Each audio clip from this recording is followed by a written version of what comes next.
はい、こんにちは。MD ジャックです。愛です。耳の妖精ミミです。はい、今回は新しいブランド、キファインのモデル、クレイナーです。なんかさ、地味な感じよね。そうね、パッケージも付属品も本体も、なんていうか、ニューブランドのデビューモデルとしては、すごく質素に立ち上がってきた感じよね。資料の最後にこのブランドのコメントがあったんだよ。ああ、なるほどなるほど。ミミーちゃん、わかるの？妖精はマルチリンガルだからね。どうってことないよ。で、これを要約したのがこれ。ブランド名が創業者の名前と、リファイン、宣伝の組み合わせなんだって。今回はプレイナードライバー搭載だから、キファインの K とプレイナーの組み合わせで、モデル名がクレイナーなんだろうね。そうなんですね。だから同梱品もパッケージも質素なのか。いわゆる本体に全振りってことですか？そうなんだろうね。でもそれならそれでいいさ。イヤホンはいい音してなんぼだから。価格は17,000円台中心に販売されているようです。まあ、音を聞いてみないことには、この価格が高いと思うかどうかってわかんないよね。そうですね。じゃあまず、質素の同梱品からね。質素ながらケースは付属していて、ケース内にケーブルが入った状態で、そこからケーブルがミヨーンと伸びて、本体に挿した状態で入ってたよ。あとはイヤーチップのみ。本体に装着されたものと合わせて2種類7セット。これは後で波形比較してみるね。隣の猫は入ってないよ。うちの飼い猫だから。ちょっと重めだにゃーって、後で文句言われたけど。猫ちゃんにとっては重いかもね。サイズ、重さはこんな感じです。全体が金属ボディだから大きさの割にやや重めといえばそうかもしれません。厚みは 20mm 切っているので薄めで全体的に小型で非常にオーソドックスな印象です。同じプレイナーモデルネットショア S12 と比べるとこんな感じです。こうして比べると S12 ってちっちゃいね。そうね。全体的に丸みを帯びている S12 がより小さく見えるけどクレイナーも同じぐらいね。デザインの違いでちょっと大きめに見える程度なので十分小型と言っていいでしょう。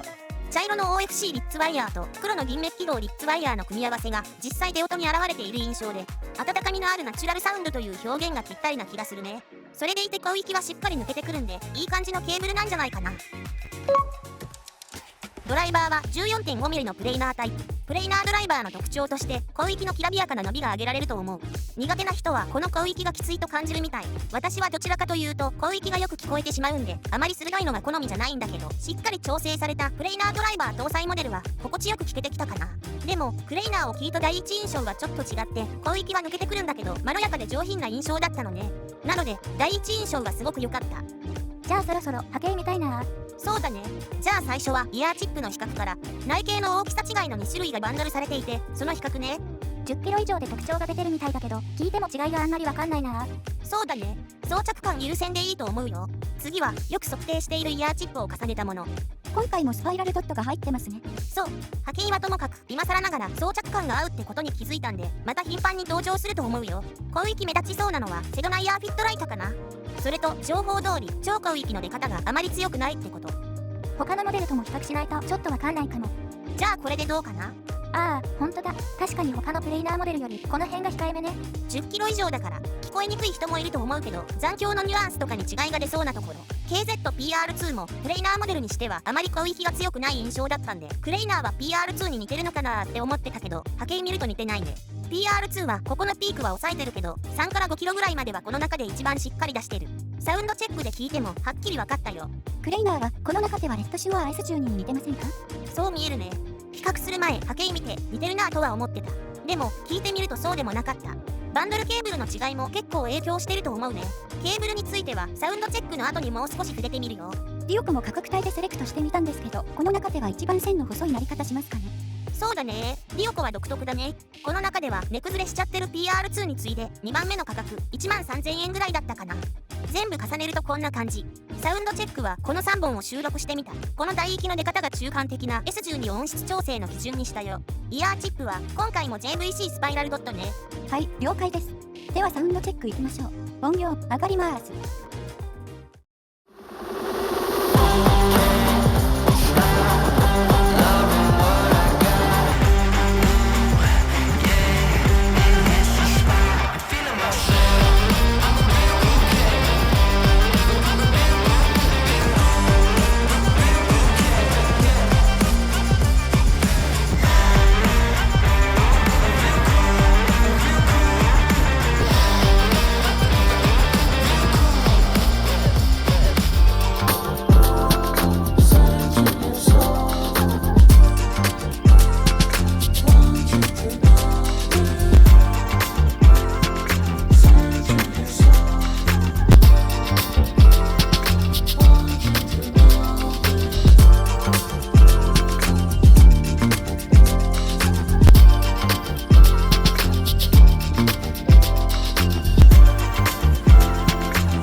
ンドチェックでした。特性の違いがよく出ていた気がするんですが。そうだね。実機の聞き比べも含めた印象だけど、 PR2 はこの帯域の特徴がよく出てたね。ここは好き嫌いが分かれるところかもしれない。それと PR2 は今回の比較3モデルの中では一番鳴らしづらかったね。とはいえかなり安くなっているので、プレイナードライバーのエントリーモデルとしては結構いいんじゃないかな。個人的にはプレイナーと BA のハイブリッドモデルより印象がいい。次にクレイナーと S12 はスネアとシンバルの質感が結構違って聞こえた。5キロ以上で差分のある箇所を合わせてやれば違いの要因がある程度わかるかなと思ってクレイナーに EQ 補正を加えて S12 っぽい波形にしてみると、確かに S12 の質感に近づき、スネアやシンバルにシャープさを上げた。クレイナーはプレイナーモデルでありながら広域を柔らかめにすることが狙いのようなので、 S12 と同じようなカーブにしても柔らかさは残るという印象だった。さらにこの2つの帯域も含めた全体を比較すると S12 の方が広域寄りのバランスで全体的にシャープな印象。さっき波形は似ているけど聞いてみるとあまり似てないと言ったのはこの辺りが根拠かな。試しにクレイナーと S12 のケーブルをチェンジして聞いてみると上のような結果でケーブルの影響も大きいと感じ、本体プラスケーブル込みでの音作りなんだなぁと改めて認識。ということは無線化するとやっぱその特性も変化するってことよね。だよね。なので上のような接続で試してみた。劣化ではないと思うんだけど、やっぱり有線接続とは印象が変化したね。少し線が細くなって空間も狭まった印象だった。でも音そのものはいいと思ったよ。最後にクレイナーを聞いた印象ですが、低域が S12 より少し強めでバランスはやや低域寄りだけど案外心地よく感じ、ぼわっと広がらずいびびきでも結構アタックのニュアンスが伝わってくる。広域は少しマイルドだが抜けが悪いとは思わない。それなりに強い低域に対し広域側が対抗しようと無理に出てくるようなことはなく、ハイハット、シンバル系がバランスを壊すようなこともない。トータルの空間が広く感じられるからか音で埋め尽くされず楽器間に少し隙間ができる印象。その隙間が分離として感じられるがナチュラルで響きに余裕があるので聞き疲れしにくい。これはバンドルケーブルとの組み合わせの効果も大きいといったところでしょうか。今回は 3.5mm のアンバランス接続で聞きましたが、このケーブルで 4.4mm のバランス接続も試してみたくなりました。 S12 を使っていて広域がやや鋭いと感じる人に合うと思いますし、駆動しやすいのでビギナーの方がエントリーモデルの次に買うモデルとして視野に入れてもいいでしょう。この印象だと最初に話していた17,000円ぐらいの価格は妥当と言えそうですね。そうだね。クレイナーでしばらくいろいろ聞いてみようと思えるからね。ということでキファインのプレイナードライバー搭載モデルクレイナーのレビューでした。ではまた次の動画で。ご視聴ありがとうございました。 MD ジャックチャンネルはイヤホンレビューを音と波形た言葉で表現します。チャンネル登録お願いします。